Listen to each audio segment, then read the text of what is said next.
Hello hello hello. तो स्वागत है आपका इस वीडियो में जिसमें दिखाया गया है सरदार सिस्टम के बारे में, जो कि भारत में बंधुआ मजदूरी की तरह काम करता था।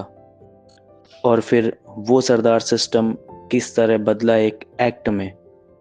और इस वीडियो में आपको देखने को मिलेगा कि एट प्रेजेंट एक्ट आने के 55 साल बाद कॉन्ट्रैक्ट वर्कर्स कैसे ऑर्गेनाइज्ड वे में काम करती है। तो चलिए शुरुआत करते हैं इस वीडियो की। तो ईयर 1870 और 1840 में जब अंग्रेज इंडिया में हैवी पोर्ट और रेलवे का कंस्ट्रक्शन स्टार्ट कर चुके थे, तब उनको मास लेवल पर वर्कर्स की नीड हुई। तब उन्होंने सरदार सिस्टम इम्प्लीमेंट किया, जिसके थ्रू एक रीजनल लैंग्वेज जिसको आती होगी, जिसमें एक सरदार होता था जो बंगाल और यूपी बिहार से बहुत सारी मास लेवल पर वर्कर्स को, मजदूरी वर्कर होते थे जो डेली बेसिस पे काम करने के लिए तैयार होते थे, उनको एडवांस पेमेंट और बहला फुसला कर गाड़ियों में भर कर लेके आया जाता था यहाँ पर, और कंस्ट्रक्शन और रेलवे लाइन को बिछाने में काम में लिया जाता था। और उस टाइम पर सरदार ही उनकी पेमेंट कंपनी से रिसीव करता था। वर्कर्स को डायरेक्ट पेमेंट नहीं मिलती थी, सरदार ही रिसीव करके as a cash.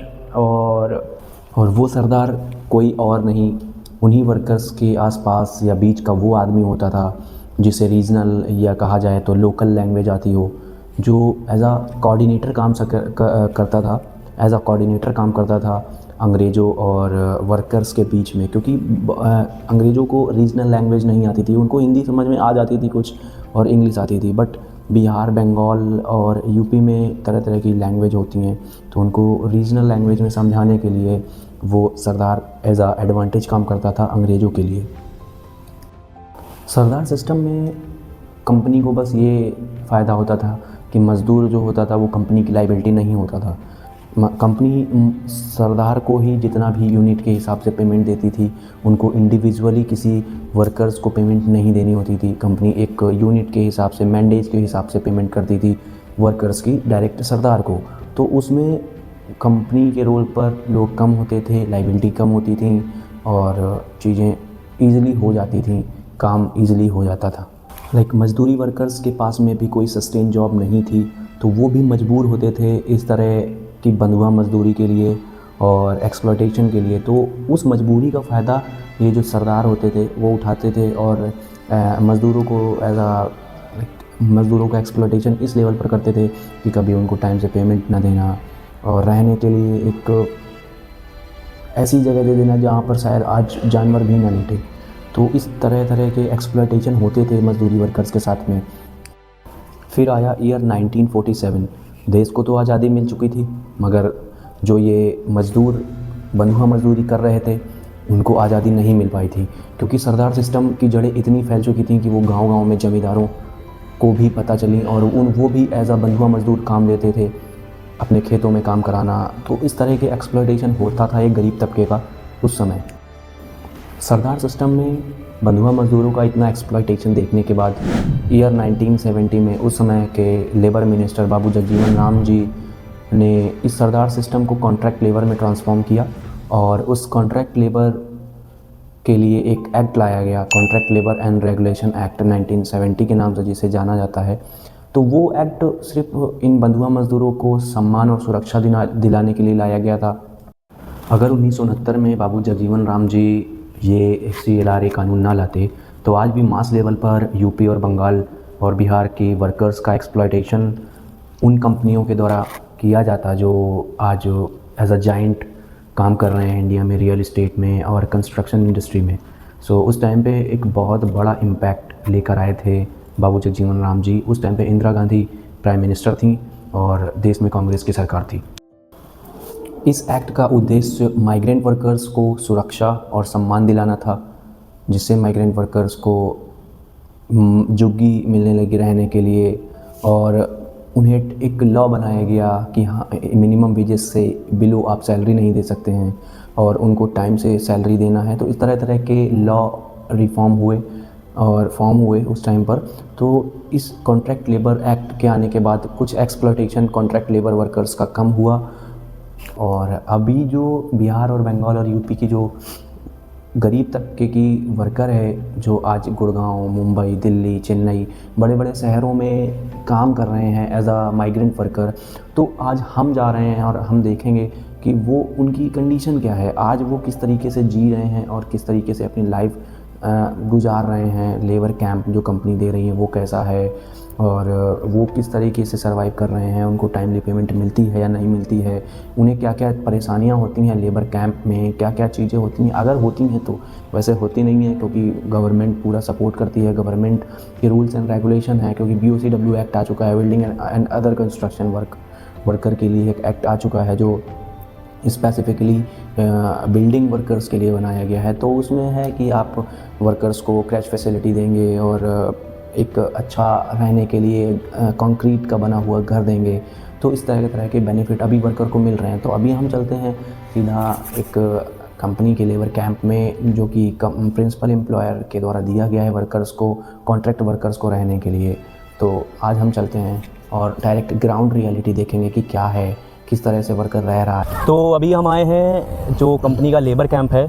Labour camp में हमारे साथ हैं योगेश जी जो एज अ ऑडिटर यहाँ पे इंस्पेक्शन करते हैं वर्कर्स को क्या क्या फैसिलिटीज़ दी जा रही हैं। ये as a third party service provider हैं और कंपनी के को एक जो ऑडिट रिपोर्ट है वो सबमिट करेंगे और बताएंगे कि क्या क्या हम इम्प्रोवाइजेशन कर सकते हैं वर्कर्स के लिए यहाँ पर, ताकि वर्कर्स लाइक रिटेन हो सके और काम छोड़ कर ना जाएँ और काम ऑफेंड ना हो। तो इसके लिए हम इनका साथ लेंगे, ये हम बताएंगे कि क्या क्या कंपनी फैसिलिटीज़ देती है वर्कर्स के लिए और क्या अभी पेपर वर्क में क्या है और ग्राउंड रियलिटी क्या है, तो वो तो हम यहाँ पर आकर देखेंगे। चलिए और भी देखते हैं। ये नहाने की जगह है, यहाँ पे ओपनली मतलब कोई यहाँ पे क्या लेडीज़ और जेंट्स यहाँ पर नहाते हैं? लेडीज़ अंदर नहाते हैं। ओके, ये ओनली फॉर जेंट्स नहाते हैं यहाँ पे। फॉर जेंट्स ये नहाने के लिए एक बड़ा टैंक रखा हुआ है। ये आई थिंक कितना 1000 लीटर का है ये?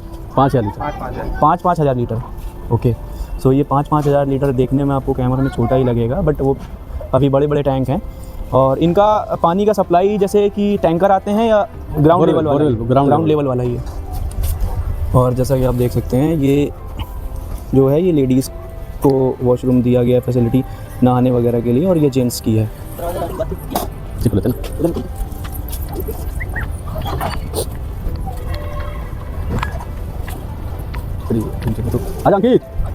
इधर पर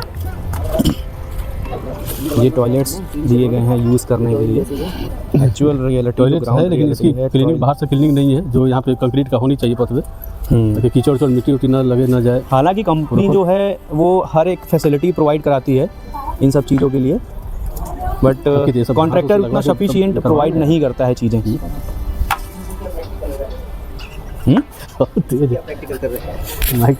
ये आप देख सकते हो कि क्या कंडीशन है इनकी यहाँ पर, ये किस तरीके से मैनेज होता है हमें तो नहीं सही लग रहा है, बट कोई नहीं, कंपनियाँ अपनी तरफ से पूरा प्रयास करती हैं, थर्ड पार्टी इंस्पेक्शन भी कराती हैं। कंक्रीट आया था वहाँ से, तो यहाँ पे करीब 2-3 फीट के ऐसे नहीं करवा देते हैं। जो मजबूरी है उनसे यही काम करवाया जाता है इस तरीके से। वेलफेयर के रिगार्डिंग हम पेमेंट करते हैं तो उसी के हिसाब से चलना चाहिए। 2 रुपये मंथली वेलफेयर के लिए दे रहा है, बट कॉन्ट्रैक्टर उस चीज़ को अपनी पॉकेट में डालता है और सफिशिएंट दोनों में प्रोवाइड नहीं करता है सर्विसेज जो एज पर क्राइटेरिया होती हैं, जब विजिट आएगा वो चीज़ें नहीं प्रोवाइड कराता है।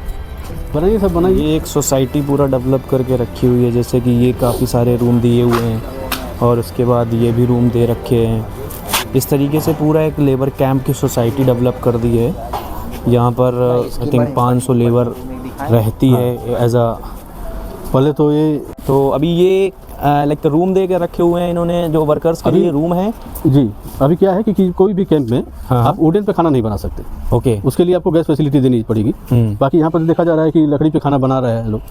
बोल रहे हैं कि मुझे लकड़ी से खाना बनाना, गैस यूज ही नहीं कर रहे हैं। कुछ गांव के बंदे हैं वो नहीं करते हैं यूज। हाल तो आप बताइए, अपने सुपरवाइजर को बताइए, अपने प्रोजेक्ट मैनेजर को बताइए, आगे चल के बताइए। नहीं तो आप वर्कर्स को गैस प्रोवाइड करा पा रहे हो,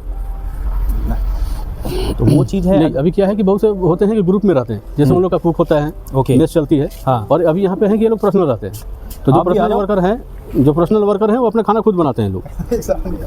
कोई नहीं, आप आ जाओ, कोई क्वेश्चन का आंसर आप डेली आप कैंप बॉस हो ना आप, तो आप देख रहे हो चीज़ें क्या प्रॉब्लम है। अभी आप नहीं बात करोगे तो हम डायरेक्ट वर्कर से बात करेंगे। अभी उस तरीके से हम यहाँ पे वर्कर हैं उनसे जानना चाहेंगे कि फीडबैक क्या है, उनको क्या क्या ऑब्स्टिकल्स, क्या क्या परेशानियाँ हैं एक्चुअल में कैंप में। परेशानी बताओ ना। तो जनता दल जनता चलाएंगे। दल से। जयंता दास आप कहाँ से हो? वैसे वेस्ट बंगाल से है वेस्ट बंगाल से हैं और तो डिस्ट्रिक्ट मालदा है, मालदा। थाना चांचल है, पोस्ट ऑफिस गालिमपुर, अंचल खरबा है। तो उस टाइम मतलब कितना समय हो गया आपको गुड़गांव में काम करते हुए? गुड़गांव में ऐसे तो हमारा बाहर लगभग मोदी जी आने से पहले से 25 साल हो गया, 25-30 साल हो गया हमारा प्रदेश। अच्छा। ऐसे पूरा ऑल इंडिया घुमा हूँ मैंने, घर से लेह लद्दाख, श्रीनगर, मनाली, देहरादून, मुंसूरी, ग्रेटर नोएडा, मतलब पूरा जगह ही जॉब किया हूँ मैंने। तो गांव में कौन कौन है? गांव में मम्मी गुजर गया, डैडी जिंदा है अभी, 110 साल एज है। 110 साल? हाँ जी। फादर का नाम है वीरेंद्र दास अच्छा। जी। तो अभी वो अकेले रहते हैं वहाँ ये पर? अकेले, बड़े भाभी है उसके पास, खाना वाना हम लोग खर्चा पानी भेज दे पिताजी के लिए। आपकी शादी हो गई? हमारा शादी हो गई, एक लड़का एक लड़की है, लेकिन गरीब की मारे में हम लोग पढ़ाई कराने नहीं पाता हूँ बच्चे को, कमाने के लिए आया हूँ। अभी तो आप कमा रहे हो, अभी तो आज आप यहाँ पे एज हेल्पर काम कर रहे हो या कोई डेजिग्नेशन? नहीं, वैसे कारपेंटर, मैसन हूँ मैं। कितना रुपए मिल जाता है आपको यहाँ पे महीने का? ज़्यादा नहीं है, हमारा दिहाड़ी है 500 रुपया। 500 रुपया दिहाड़ी है? उसी में खाना, उसी में बचाना बस। तो अभी जैसे मिनिमम वेजेस की अगर बात की जाए तो स्किल्ड आप अगर मैसन है तो स्किल्ड वर्कर में आते हो, तो स्किल्ड में तो 537 रुपये होता है जाता है जाके मिनिमम वेजेस। तो आपको मिनिमम वेजेस से भी कम मिल रहा है यहाँ पर? कम मिल रहा है, क्या करेंगे सर, उसी में गुजारना करना पड़ता है। अच्छा। तो क्या तो जयंता दास ये यहाँ पर जैसे ऑडिटर हैं, ये हमारे योगेश जी हमारे साथ में, जी सर। तो ये पिछली बार ऑडिट के लिए जो आए थे तो उन्होंने एक रिपोर्ट सबमिट की थी, जी सर। तो उन्होंने बोला था कि जो आप लोग चूल्हे में खाना बना रहे हो, आपके घर की लेडीज चूल्हे में खाना सर, बना रहे हो, जो हमने- कैंप के लिए सिक्योर नहीं है, तो क्यों आप लोगों को क्यों ये मजबूर होना पड़ रहा है चूल्हे में सर खाना मजबूर बनाने के लिए? इसलिए होना पड़ रहा है सर, बाल बच्चा छोटे छोटे है सर, हम लोग गरीब आदमी है, क्योंकि 2 पैसे अगर बच जाए हमारा लकड़ी जला के, तो उसमें हमारा बच्चे का भविष्य बने, आगे कामयाब हो जाएंगे, इसलिए हम लोग थोड़ा गरीब आदमी है। तो यहाँ पे तो आप कंपनी का पैसा फिर बेकार कर रहे हो, आप जो भी प्लाईवुड है कंपनी यूज कर रही है, नहीं, आप उसको प्लाईवुड जला नहीं, रहे हैं। वैसे हम प्लाईवुड नहीं जलाते, बाहर से चुन चन के, यहाँ जंगल से, झाड़ी से जंगल तो गुड़गांव में जंगल तो बचे ही नहीं है ना, सारी बिल्डिंग जंगल है ना सर, पहाड़ी के उधर जाता है, सोना की उस तरफ थोड़ा लेके आ जाता है, थोड़ा बहुत बस उसी में खाना वाना बना के, चूल्हे की खाना अच्छा लगता है। अब गांव का आदमी है, देहात नहीं तो का। ये मतलब सेफ नहीं है कैंप के लिए, हो सकता है अभी कैंप में आग लग जाए, बच्चे नहीं, वैसे तो हम छोटे छोटे बच्चे जो खेलते हैं वो अगर नहीं, वो तो हम शाम के टाइम बनाते हैं, थोड़ा बहुत खाना, जैसे ड्यूटी से आते हैं 5 बजे के बाद, उस टाइम खाना बना लेते हैं, बस उसको बुता देते हैं चूल्हे को, बस उससे कोई दिक्कत नहीं है। और गैस में क्या है सर, कई बार हमारे बच्चे है ना, गैस जला दे, पाइप में आग लग जाए, कोई कुछ हो जाए, इसी डर के मारे में गैस जलाता नहीं है। नहीं तो आप जैसे कि जो यहाँ पर कंपनी है जो जिसके अंडर में आप काम कर रहे हो, जी सर, वो उनका दायित्व भी तो बनता है कि यहाँ पर गैस की सुविधा, अगर वो गैस की सुविधा दें तो आप लोग बनाएंगे उसमें खाना गैस में, अगर या तभी भी आप चूल्हा का यूज करेंगे? अगर हमारा सर को चूल्हा हर चीज कंपनी को दे रहा है, आपकी कंपनी को हायर हर महीने एक बड़ा अमाउंट पे करता है आपके कॉन्ट्रैक्टर को, जी, आपके वेलफेयर के लिए, ताकि वो आपको रहने का दे सकें, खाने का दे सकें। बिल्कुल। तो अगर कंपनी दे रही है आपकी, तो आप लोग फिर मजबूर नहीं होंगे अपना चूल्हे में खाना बनाने के लिए? हाँ बिल्कुल, अगर देंगे सर देंगे तो हम खुश हो जाएंगे। हम गरीब आदमी कहाँ से इतना ये करता हो, तो वो मतलब पूरा होता ही नहीं हमारे से, क्या करेंगे सर। और देख सकते हैं आप किस तरह का एक लेबर कैंप और एरिया डेवलप करके दिया है बिल्डर्स ने अपने वर्कर्स को रहने के लिए। होपफुली आपको ये वीडियो पसंद आया होगा और आपको एक्चुअल कंडीशन पता लगी होगी वर्कर्स की, जो एज पर CLRA एक्ट आने के बाद बिल्डर्स वर्कर्स को रहने के लिए कैसे चीज़ें प्रोवाइड कर रहे हैं, कैसा एरिया डेवलप करके दे रहे हैं रहने के लिए। तो अगर आपको ये वीडियो पसंद आया है तो please like, share and subscribe, ताकि आगे इस तरह की वीडियो आते रहेंगे और इससे हमें भी मोटिवेशन मिलता है।